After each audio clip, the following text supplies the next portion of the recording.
उन्होंने वो गेहूं बोए और बो करके उसका जो गेहूं का दाना आया तो एकदम मोती के दाने जैसा और इतना सुंदर और इतना चमकता हुआ, एक अजीब तरह की उसकी रौनक। उस गेहूं को उन्होंने बोरों में भरकर, क्योंकि वो भी 10 गुना आया, जो कि पहले आता था उससे 10 गुना आया।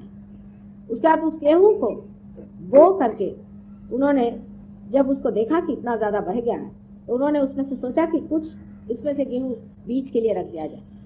तो उसको बोरे बना करके उन्होंने गोदाम में रखा और उसमें किसी तरह से चूहों का बड़ा प्रकोप हो गया। बता रहे थे मुझे कि वहां पर ये जो खल्ली जिसे कहते हैं वो भी रखी हुई थी, वो तक चूहे ने खाई, पर ये जो बोरे थे इनको एक छेद भी नहीं की। वो चूहे तक समझते हैं कि दिव्य क्या चीज। लेकिन आजकल हम लोग इस कदर कृत्रिम हो गए हैं, इतनी कृत्रिमता से हम रहते हैं, इतने आर्टिफिशियल हम लोग हो गए हैं कि आपको दिव्य और दुष्ट में कुछ फर्क नहीं समझ, राक्षस और दैवी प्रवृत्ति दोनों में कुछ समझ नहीं आता। आपके कुछ अकल में नहीं आता, सब कंफ्यूजन है, किसी की समझ में नहीं आता, सब भ्रम में बैठे कि कौन राक्षस है और कौन दिव्य। ये आज हमारी हालत हो गई है। इस कदर हम अपनी मनुष्यता से भी गिर गए हैं कि जिसकी वजह से हमें ये संवेदन था कि हम पहचान पाते थे कि राम कौन है, सीता कौन है, कृष्ण कौन है। आज इस कलयुग में यह भी पहचानना असंभव हो गया है कि ये राक्षस है, रावण है, ये राम। उन चूहों को है। इसी प्रकार अनेक आपको मैं बातें बता सकती हूँ जिससे ये दिखा सकते हैं कि ये जो चैतन्य हमारे अंदर से बहने लग जाता है, इस चैतन्य से हम संसार की सब चीज पर प्रभुत्व करते हैं, राज्य करते हैं, लेकिन ये प्यार का और प्रेम का राज्य। अब बहुत से लोगों का ये हमेशा कहना रहता है कि माँ, अगर आप कहती हैं हमारा देश योग भूमि है और यहाँ पर मनन करके सारी चीजों का इतना पता लगाया था, तो हमारे देश की आज दुर्दशा क्यों? सभी लोग मुझसे पूछते हैं तो हमें बड़ा सच्चे श्यामलाम होना चाहिए। अगर हमारे यहाँ ऐसे बड़े बड़े ऋषि मुनि हो गए और ऐसे ऐसे बड़े बड़े लोग हो गए जिन्होंने इतनी बड़ी बड़ी चीजों का पता लगाया, तो आज हमारे देश की दुर्दशा क्यों? ये तो ऐसे ही है कि कीचड़ में अगर कमल खिल गए तो कमल भी कहे कि भाई ठीक है कीचड़, तुम भी कमल हो जाओ।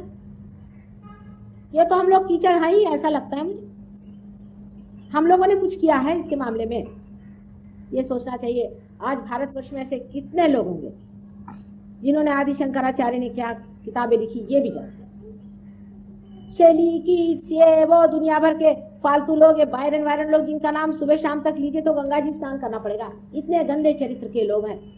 ऐसे गंदे लोगों के बारे में पढ़ पढ़ के और हम लोग सोचते हैं कि हमने बड़ी विद्वत्ता करी। ऐसे हिंदुस्तानियों को और भारतीयों को क्या परमात्मा आशीर्वाद दे। जो लोग बहुत अपने को भारतीय बन के घूमते हैं, वो तक नहीं जानते कि हमारे अंदर कुंडलिनी नाम की एक बड़ी पवित्र शक्ति विराजित है। आश्चर्य की बात है कि मैं कॉलेज साहब अंग्रेजी दे गए, उन्होंने ये तो नहीं बताया कि आप अपनी चीजों का अध्ययन न करें, अपने बारे में न जाने, हमारे अंदर कौन से शास्त्र और कौन से गहन कार्य किए हुए रखे हो उसका संशोधन न करें। यहाँ बैठे हुए साइकोलॉजी पढ़ रहे हैं, यहाँ बैठे हुए सारे विदेशी सब चीजें आप लोग पढ़ रहे हैं, इनके पास है क्या? आज आप देख रहे हैं कि हमारे साथ में तो बहुत बड़े डॉक्टर्स आए हुए हैं इलाज। वो खुद कहते हैं कि अब तो हमको लगता है मेडिसिन इररिलेवेंट। ये सब चीजें मैं जो आपको बता रही हूँ ये हमारे यहाँ सब लिखी हुई, कोई पढ़ता ही नहीं, किसी को समय का। हम लोग तो सब अंग्रेज हो गए, हम अपने बारे में कुछ जानना ही नहीं चाहते। अगर हम आज जानते होते कि हमारा देश कितना पवित्र है और इस देश की पवित्रता सबसे ऊंची चीज है जिससे सारा संसार आज टिका हुआ है, अगर हम जानते होते कि इसी देश में बड़े बड़े ऋषि मुनियों ने इतने बड़े साधना से इतनी बड़ी चीज का पता लगाया हुआ है और उसको हम कर पाते, हमारे यहाँ का लक्ष्मी तत्व हम जागरूक कर लेते, तो क्या मजाल थी कि हमारी आज ये दशा हो जाती? हमारे जैसा भिखारी तो कोई है ही। और इतने अंधेपन की हद है कि घर में सारी लक्ष्मी संपदा भरी हुई होते हुए भी हम लोग इन परदेशियों के और हाथ अपना बढ़ाते हैं। और वहां से कौन से ज्ञान को आपने संपादन किया? इन लोगों ने अपने कौन से ज्ञान से कौन सी विशेषता दिखाई हुई है? जाके देखें इनके देशों में क्या क्या हालत है। सड़ गल गया है इनके देश, इनकी व्यवस्थाएं सारी टूट चुकी, इनकी सामाजिक व्यवस्थाएं सारी टूट चुकी। आप रास्ते से शाम को 6 बजे नहीं निकल सकते, इस कदर अराजकता, चोर उचक्के बच्चे पैदा हो रहे हैं वहां पर, एकदम राक्षसी प्रवृत्तियां वहां पे विहार कर रही हैं। हालांकि हम लोग भी उनका अनुकरण कर रहे हैं, हम कुछ कम थोड़ी हैं। इतनी गदापंथी वो करेंगे, उससे ज्यादा हम करके अंग्रेज बनने वाले हैं। इसी में हमारी सारी विशेषता आ गई है। संस्कृति के नाम पर भी जो कुछ हम बेच रहे हैं और जिसका हम ढिंडोरा पीट रहे हैं, उसमें कोई तथ्य नहीं। हमारा जो तत्व है उसे हम लोग खोजते नहीं। हमारा जो अन्वेषण हुआ है, जो हमारी मालूमात, उस चीज को कोई जानना नहीं चाहता। और जो दो चार आए भी, जिन्होंने कहा भी कि हम जानते हैं, उनसे बढ़ के चोर मैं कोई देखती नहीं। कुंडलिनी के नाम पे दुनिया भर की गंदगी करना, यही काम आजकल तांत्रिकों का होता है। कुंडलिनी आपकी माँ, आप समझते हैं माँ माने क्या चीज, कितनी पवित्र चीज है, कितना पवित्र चीज है। आपकी माँ, हर एक इंसान की अलग अलग एक कुंडलिनी माँ है, और उस कुंडलिनी की जागृति करना है। और उसमें आप अवलंबन करते हैं गंदी चीजों का। अपने माँ के साथ आप गंदा व्यवहार करें तो ये गाली होती है। कम से कम एक भारतीय को तो समझना चाहिए कि कुंडलिनी इस तरह से जागरूक कैसी होगी अगर वो हमारी माँ, और जिस परमेश्वर ने हमें बनाया है इतनी खूबी से, आज एक अमीबा से इंसान बना, हमें इंच भी पता नहीं चला। ये पृथ्वी इतने जोर से घूम रही, हमें इंच भी पता नहीं चलता है। इसने जिस तरह से हमें संभाल के रखा है, गुलाब के फूल से भी कोमल हमें उसने बनाया हुआ है। उस परमात्मा ने क्या ऐसी चीज हमारे अंदर रखी होगी कि जिसके जागरूक होने से हमें नुकसान हो गए?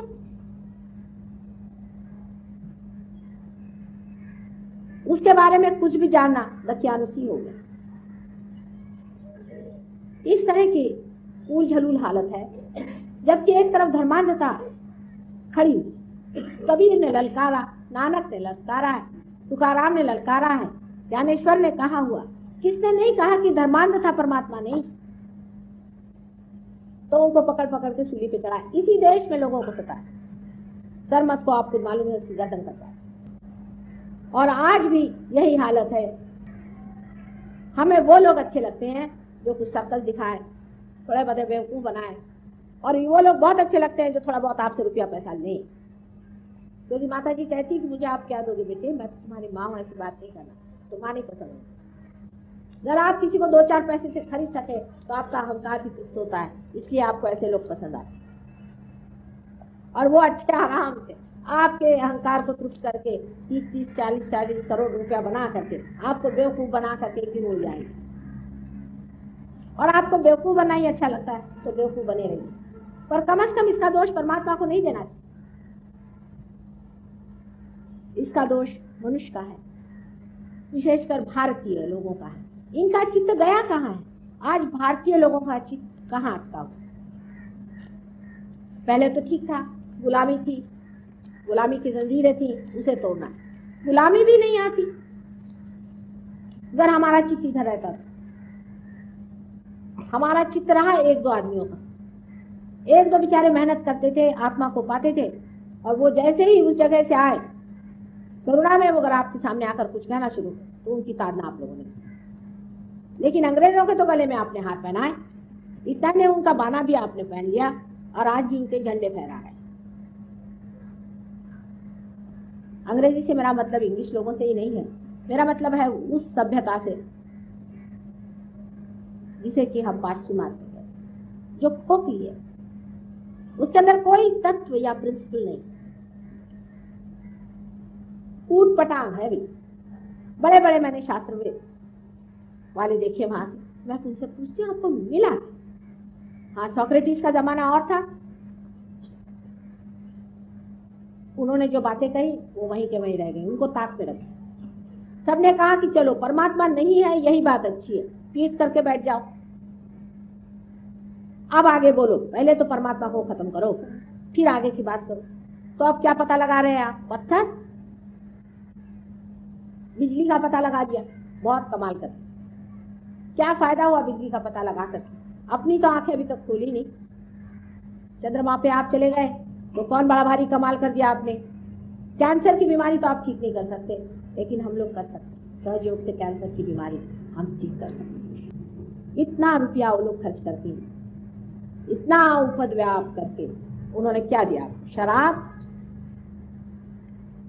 और आज की उनकी सभ्यता जो उनके घरों को तोड़ रही, सबको बिटा रही है। हमारी जो पुरातन चीजें हैं उसकी ओर आपको ध्यान ले जाना चाहिए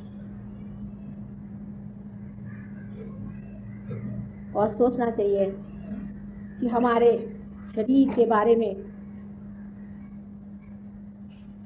जो कुछ भी वर्णन किया गया है कि हमारे अंदर अंतर्हित जो जो शक्तियां हैं जिसे हम देवी शक्ति के नाम से जानते हैं उसे पहचाना चाहिए। इतना ही नहीं, लेकिन जिसे हम आत्मज्ञान के नाम से जानते हैं उस आत्मा को पाना चाहिए। उसकी व्यवस्था जितनी इस देश के लोगों में है उतनी उस देशों के नहीं। वहां हजारों लोग मेरे प्रोग्राम में आते हैं, भीड़ हो जाती है, लेकिन पाने वाले कम होते हैं। यहाँ पर बहुत कम आते हैं, लेकिन सब के सब करीबन पाओ। कहते हैं ना कि दांत है तो चने नहीं, चने है तो दांत नहीं, वो हालत। यहाँ लोग आते ही नहीं, उनको फुर्सत नहीं है। बहुत बिजी लोग हैं अपने देश में, लड़ाई झगड़े करने में, एक दूसरे के गले काटने में इस कदर बिजी है, उनके पास फुर्सत नहीं है आत्मा का ज्ञान लेने। कौन पड़े ऐसे झगड़ों में। लेकिन जो सारे ज्ञानों का ज्ञान है, जिसका पाना सारे ही पाने से ऊंचा होता है, उसको पाना चाहिए। और वो टाइम आ गया, इसलिए आप लोग पा रहे हैं। कहते हैं जिसे कि ब्लॉसम टाइम, बाहर का टाइम आ गया, इसीलिए आप इतने लोग इसे पा रहे हैं। इसे पा लेना चाहिए। मैं आपको बताना चाहती थी कि कुंडलिनी क्या है और कहाँ स्थित है, उसके चक्र वगैरह कहाँ है, लेकिन अब इन लोगों को आप देखिए कि कोई लाए नहीं उसको। तो कल मैं बताऊंगी आपको सवेरे फिर कि ये कुंडलिनी क्या है, कहाँ बसती है और किस तरह से स्थापन होता है इसका, और इसके जो अनेक चक्र हैं वो कैसे बसे हैं और उसमें कौन से देवता, ये देवता कैसे होते हैं या नहीं, इसकी क्या स्थिति है। एक छोटी सी बात आपसे बताएं, जो मैंने अभी कहा था, ये भवसागर जो बना हुआ हमारे पेट में, जो कि हमारे नाभि चक्र के चारों तरफ में है, इसमें मैंने कहा था कि 10 गुरु मुख्यतः आए। ये 10 गुरु अगर आप पुराने जमाने से देखिए तो मोसेस, अब्राहम, सोक्रेटिस आदि करते करते राजा जनक, उसके बाद में मोहम्मद साहब, गुरु नानक, आखिर में आप गराए तो अपने शिरडी के साईनाथ। ये सब एक ही तत्व के अवतरण, एक ही तत्व के दत्तात्रेय। अगर ये बात कही जाए तो शास्त्रज्ञ घबरा जाएंगे कि माता जी ये कहाँ बात कर, लेकिन उसी शास्त्रज्ञ को जब पेट का कैंसर हो जाता है तब देखिए क्या होता है, तब नक्शा दूसरा, और वो फिर डॉक्टर हो उससे भी बढ़िया नक्शा बन जाता है। एक तेहरान के डॉक्टर थे, उनको पेट में कैंसर की बीमारी, वो मेरे पास आए तो मैंने कहा भाई देखो कि तुम जरूरत से ज्यादा धर्मांध हो, कहने ठीक है, हाँ कल हूँ, मैं तो बस इस्लाम को मानता हूँ, इस्लाम की इतनी सी भी चीज जानते नहीं, मोहम्मद साहब को जरा सब पहचानते नहीं, हाँ मैं तो इस्लाम का हूँ। मैंने कहा अच्छा इसीलिए आपको कैंसर हो गया? कहा क्या? मैंने कहा हाँ, इस तरह की कर्मठता से ही कैंसर की बीमारी पेट में हो जाती, बहुत बार हमने देखा। तो कहला अच्छा, तो मैंने कहा तुमसे मोहम्मद साहब खुद नाराज? कहले क्यों? मैंने कहा उनका जो अवतार हुआ है नानक का, उनको तुम मानोगे? कहले कभी भी नहीं, मैं तो नहीं मान सकता उनको। मैंने कहा फिर मैं भी तुमको ठीक नहीं कर सकती, जाओ। चले गए, पर अब कैंसर की बीमारी, ऊपर से डॉक्टर, तो मालूम है कि ठीक तो होने नहीं वाली। तो फिर अच्छा कहो माँ तुम्हें मानता हूँ। मैंने कहा चलो अब गुरु नानक को नाम लो, दत्तात्रेय का नाम लो। शुरू कर दिया उन्होंने, उनकी तबीयत ठीक हो। ऐसे एक ब्राह्मण देवता आए एक बार, अभी पूना में गई थी, तो पूना आपको मालूम है ब्राह्मणों का गढ़ है। ये ब्राह्मण थोड़ी होते हैं, जो कि पार नहीं हुए वो ब्राह्मण नहीं होते। द्विज जो दूसरे बार पैदा हुए वही ब्राह्मण है। द्विज की कोई जात नहीं होती, वो जाति से परे गुणाती, बड़ी ऊंची चीज है ब्राह्मण होना। जन्म से कोई ब्राह्मण नहीं होता। ये भी अलग अलग गलत फहमियां हमारे अंदर बैठी हुई कि हम जन्म से ब्राह्मण हैं, हम ब्राह्मण कुल में पैदा हुए तो हम ब्राह्मण हैं। और काम काहे का करते हैं? तो जूते बनाते हैं, जूते की फैक्ट्री। है ब्राह्मण।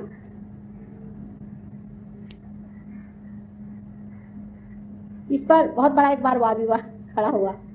कहने लगे कि ये गीता में लिखा। मैं कभी गीता उता तो मैंने पढ़ी नहीं, हाँ मैं जानती सब हूँ, लेकिन लिखे नहीं सकते ऐसा। कहले क्यों? मैंने किसने लिखी गीता? कहले व्यास, व्यास मुनि। मैंने कहा व्यास किसका बेटा था? उसकी माँ कौन थी? धीमरिन थी,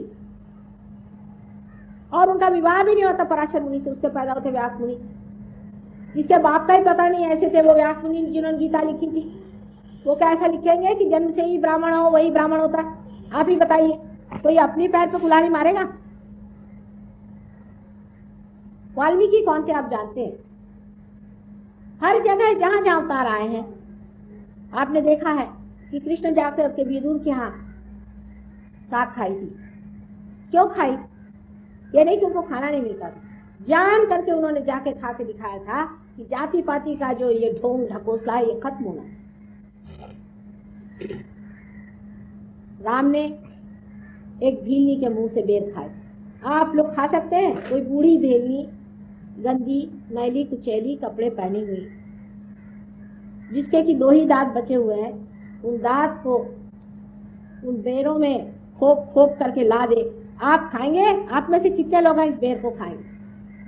पर श्री राम ने उसे खाया,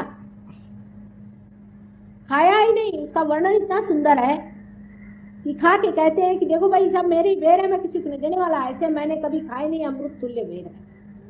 तो सीता जी को छेड़ के कहते हैं कि तुमको भी नहीं देने वाला मैं। तो सीता जी कहती कुछ तो दे दीजिए, हमको भी प्रसाद। ऐसा भी किया, हम भी तो कुछ खा ले, क्या आप ही सब खाइएगा? तो पहले तो लक्ष्मण जरा नाराज खड़े हुए थे, तो सीता जी ने खा के मुंह बड़े खुशी से खोला, तो उनका हमें भी दे दीजिए भाभी जी, थोड़ा सा हम भी खा लें। इतना सुंदर वर्णन है उस प्रेम का जिस प्रेम से भीलनी ने दिया था। हर जगह प्रेम की महत्ता, हर जगह इस देश में, हर अवतारों में, हर गानों में गाई गई। और हम लोग हैं कि अभी भी जातीयता लेकर के उसमें से इलेक्शन लड़ते हैं। मैं तो कहती हूँ कि इन लोगों का दिमाग खराब है कि जाति जन्म के अनुसार हो ही नहीं सकती। ये तो हर एक की प्रवृत्ति के अनुसार बनाई गई थी, जिसकी जैसी प्रवृत्ति होती है ऐसे कहते थे। जितने भी लोग सत्ता में खोजते थे परमात्मा को या आनंद को, उनको क्षत्रिय कहा जाता था। और इसी प्रकार जो ब्रह्म में परमात्मा को खोजते थे या ब्रह्म में जो आनंद को खोजते थे उनको ब्राह्मण कहा जाता। आप लोग ब्राह्मण क्योंकि आप परमात्मा को खोजते। इस तरह की जाति पाति आदि अनेक तरह के विकृत काम करने से ही हमारे देश का आज ये हाल है। अतिशयता इस पर पहुंच गई। कुछ समझ में नहीं आता है कि जब ये किसी भी शास्त्र में लिखा नहीं गया, अगर आप हिंदू धर्म के प्रणेता श्री आदि शंकराचार्य को मानते हैं तो उनको कभी पढ़ते ही नहीं, मेरे ख्याल से कोई अगर पढ़े तो उन्होंने तो यहाँ तक लिखा है कि न योगे न सांख्य, कुछ भी इसमें काम नहीं करता। उन्होंने कहीं भी जाति पर लिखा ही नहीं। मेरी समझ में नहीं आता कि कौन सी किताब पढ़ के आप जाति तला रहे हैं। कहीं भी उन्होंने लिखा, उन्होंने सिर्फ माँ की प्रशंसा लिखी। विवेक चूड़ामणि जैसा विद्वत और इतना सुंदर ग्रंथ लिखने के बाद उन्होंने लिखा है सो चैतन्य लहरी या सौंदर्य लहरी, जो अपने माँ का ही वर्णन उन्होंने कर दिया। सारा मंत्र उसमें लिखा हुआ, एक एक श्लोक में मंत्र लिख दिया। उस आदमी को समझने की जगह पता नहीं कहाँ से ढकोसले निकाल के लाए हैं और इसको हम इतने भारतीय हैं। जिस भारतीय को कुंडलिनी के बारे में मालूम नहीं और सही से पता नहीं, मैं उसको कभी भी भारतीय नहीं। मेरे पति तो आप जानते हैं सरकारी नौकर रहे, मुझे एक सरकारी नौकर मिला नहीं जो कुंडलिनी के नाम को जानता। आश्चर्य की बात, मैं जापान गई थी, वहां लोग कहने लगे कि साहब ये कुंडलिनी के बारे में आप कुछ बताइए।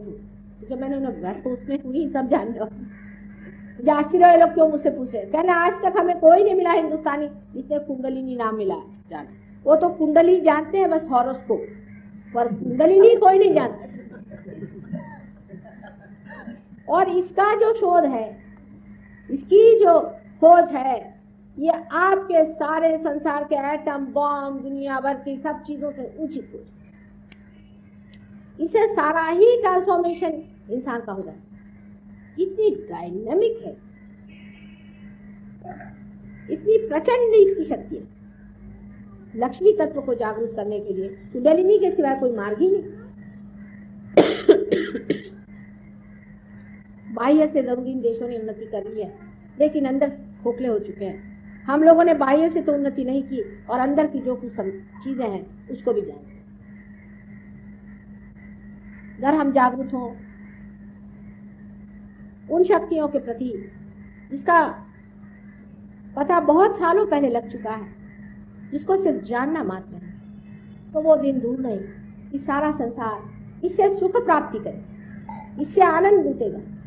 लेकिन हमको पहले ये जान लेना चाहिए कि हम एक भारतीय हैं और हमारा ये एक हक, इसे हम जानें और इसे हम समझें। अब देखिए कि अमेरिका में और लंदन में डॉक्टर लोग हमें बुलाते हैं कि हमारे यहाँ आइए और आप हमें सब समझाइए। अभी तक मैं इसे किसी तरह से टालती रही। मैंने सोचा कि इसका खोज चाहे जो भी हो हिंदुस्तान में हुई हो इसकी खोज, पर यह है सारी हिंदुस्तानी चीज। गणेश तत्व मैं इन लोग को क्या समझाऊंगी।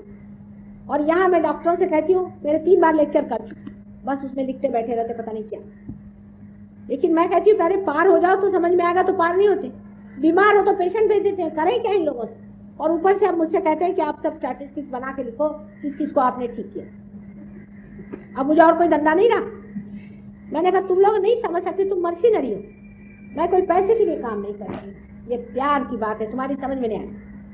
आपके अगर कोई खाना खाने वाले आए तो क्या आप उनके नाम लिख के भेजते हैं कि इतने लोग मेरे यहाँ खाना खा के गए, इसने इतने निवाले खाए, इसने ये खाना खाया, ये मेरे प्यार का भंडार है। मैं क्या इसका लिखते फिरूं कि मेरे दरवाजे कितने लोग आए और मेरे से प्यार कितने ले गए। ये भी कोई तरीका है? ये कोई शराफत है? ये कोई डिसेंसी है? पर ये पैसे कमाने वाले लोग कैसे मुझे समझेंगे।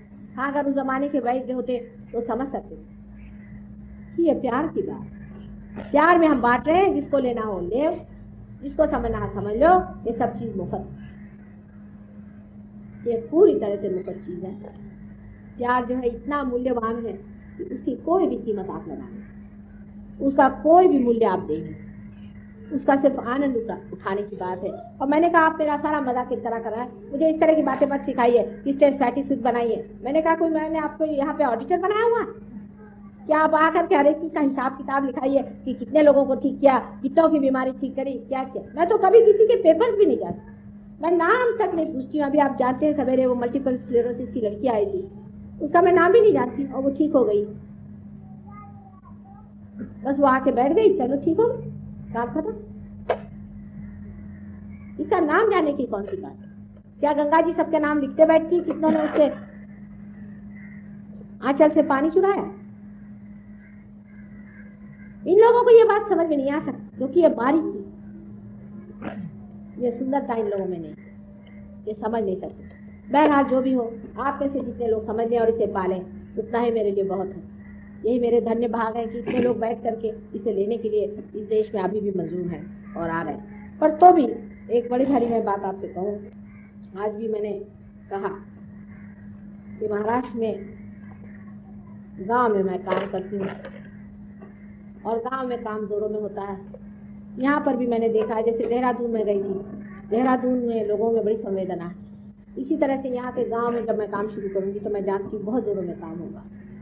शहर के लोग बहुत कृत्रिम हो जाते हैं, जैसे सवेरे कहा था, और आप लोगों के लिए चोर भी बहुत सारे तैयार हो गए। जैसे डिमांड होता है वैसे सप्लाई होता है, आपकी जेबें भरी हुई है, आपके लिए चोर भी हाजिर है। और वो आते हैं, आप पे फीस लगाते हैं, आप उनको फीस देते हैं, उनके लेक्चर सुनते हैं, वो धन्यवाद समझते हैं, वाह भाई वाह, हम फलाने के शिष्य हैं, ढिकाने के शिष्य हैं। और बीमारी क्या? तो पैरालिसिस। इस प्रकार आपको समझ लेना चाहिए कि अगर आपको ऐसी कोई जीवंत चीज चाहिए हो, उसके लिए अपनी आर्टिफिशियलिटीज को छोड़ना चाहिए। मेरे सामने आप सब बच्चे हैं और बेटे हैं, आप बड़े आदमी होंगे, राजा साहब होंगे, कुछ होंगे, मेरी नज़र में बैठता नहीं, मेरी समझ में नहीं, मेरी अकल नहीं, बिल्कुल मेरी अकल नहीं। इसलिए आप बिल्कुल नम्रतापूर्वक इस चीज़ को स्वीकार करें और इसे माने और इसमें फिर जमे। जो इसमें जमता है वही पाए, और जो जमना नहीं चाहता और जो बहुत सुपरफिशियली रहता है उसको ये छू जाती चीज़ फिर खत्म हो जाए। इसमें गहरी चीज़ है और गहरा आदमी चाहिए। और आप में गहरापन है तो आप बहुत कुछ पा सकते हैं। एक बात ज़रूर कहूँगी, चाहे जो भी हो, पाश्चिमात्य देशों ने जिस तरह से अपनी प्रगति कर ली है, उसमें उन लोगों ने एक चीज़ को पा लिया कि संसार की जो जड़ता है उससे कभी भी आनंद नहीं है। जड़ता से सिर्फ हम एक फॉर्म से दूसरा फॉर्म बनाते रहते हैं, सब मृत्यु की स्थिति बदलते रहते हैं। अगर मरा हुआ पेड़ है तो उसकी कुर्सी बना लेते हैं, पर हम कोई भी चीज़ से आनंद नहीं पाते, उल्टे हमें आंकते लग जाते। इस चीज़ को इन लोगों ने जान लिया बुद्धि से, और इसलिए जब इनको साक्षात हुआ कि सच्चाई क्या है, मुश्किल से होता है। मैंने आपसे बताया कि इन लोग का जागरण मुश्किल से, लेकिन जब हो जाता है तो जम जाए। इन लोगों ने सब कुछ पढ़ डाला है, आदि शंकराचार्य पढ़ डाला। ये आप इनसे सुनिए, आपको आश्चर्य होगा कि ये पंडित कहाँ से आ गए। ये एक से एक विद्वान लोग, उनमें से थोड़े से यहाँ आए, लेकिन ये महाविद्वान लोग, और इनको आप देख के आश्चर्यचकित होंगे कि इन्होंने सब चीज छोड़कर इस पर कैसी जान लगाई और किस तरह से इसको मास्टर। आज आश्चर्य की बात यह है कि भारतीय अनुसंधान या भारतीय शास्त्र या भारतीय खोज को करने के लिए मुझे वहाँ जाना पड़ा है। कुछ ऐसा इत्तेफाक हुआ कि हमें जाना ही पड़ा, हमारे पति वहाँ इलेक्ट हो गए, जाना पड़ा, और वहाँ हमें ये लोग मिले हैं जिन्हें यहाँ लाना पड़ा कि आप लोगों की जागरूकता। वो दिन कब आएगा कि इस भारतवर्ष के नौजवान सिनेमा के चक्कर और ऐसी फालतू की चीज़ें छोड़ करके कुछ गहरेपन में उतरे और यहाँ से परदेश में जा करके अपनी देश की महत्ता बढ़ाएं। इतना ही नहीं, ये जीवंत कार्य। ऐसा दिन कब आएगा बताएं। मैं उसी दिन की राह देख रही हूँ कि ऐसे नौजवान सामने आए और अपने को इसमें समर्पित करें और इसे स्वीकारें। परमात्मा आपको शांति।